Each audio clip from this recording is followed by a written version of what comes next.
Now, Barbara is hoping to get at least one thing out of this herself. Jonathan Mumm has spent most of his adult life in television news. But everyone who knows Jonathan knows his heart is in Hollywood.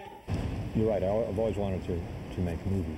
You know, the kind of thing where you watch it and say, I could write something better than that. Hey, now, after years of talking about movies, Jonathan's finally making one himself.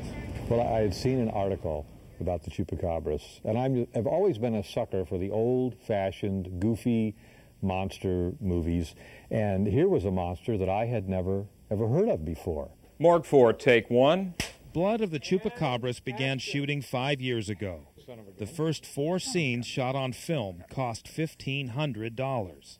And so for a year, the project just sat on the shelf because I didn't have the money to finance it myself. And then along came talk of digital video. Thank you, that'll be enough. Digital video allowed Jonathan to finish the movie for what he'd spent on just those first scenes shot on film. Plus, he had plenty of help from friends and co-workers, volunteering as crew and actors. Whoa. Another co-worker designed all the movie's special effects. Jonathan wasn't allowed to shoot a gun in the cave, so what he did is he made the guy kind of fake it, like this.